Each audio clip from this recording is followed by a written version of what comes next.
Welcome to ஜோலா kitchen. இன்றைக்கி கடப்பா எப்படி செய்கிறதுன்னு பார்ப்போம். இன்றைக்கி காலை டிஃபனுக்கு எங்கள் வீட்டில் இதுதான். எண்ணெயில் வந்து நான் பட்டை, சோம்பு, பிரிஞ்சி இலை, ஒரு கிராம்பு போட்டிருக்கேன். அடுத்தது ஒரு வெங்காயம் சேர்த்துக்கலாம். ஒரு 3 பேருக்கு எந்த அளவு தேவையோ அந்த அளவு நான் செஞ்சுருக்கேன்.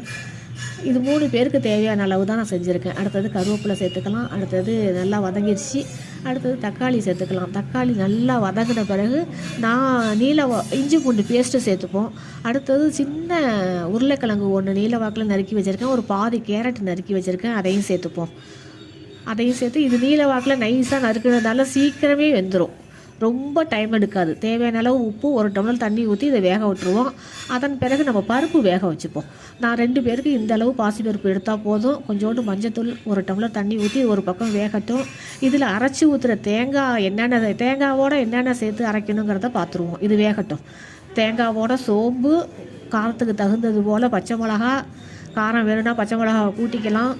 2 ஸ்பூனு பொட்டுக்கடலை, 1 ஸ்பூனு கசகசா, இதுதான் இதுக்கு தேவையானது. இதை நம்ம அரைச்சி வச்சுப்போம்.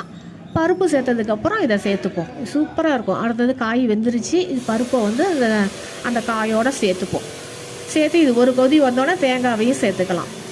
இட்லிக்கு இது மாதிரி ஒரு சூப்பராக இருக்கும்.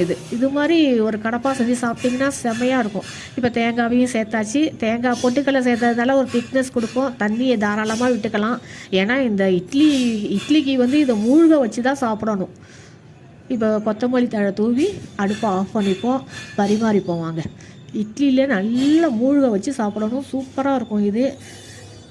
இந்த வீடியோ பிடிச்சிருக்குன்னு நினைக்கிறேன். பிடிச்சிருந்தால் லைக் பண்ணுங்கள், ஷேர் பண்ணுங்கள், ஒரு சப்ஸ்கிரைபை போட்டு விடுங்க. நன்றி.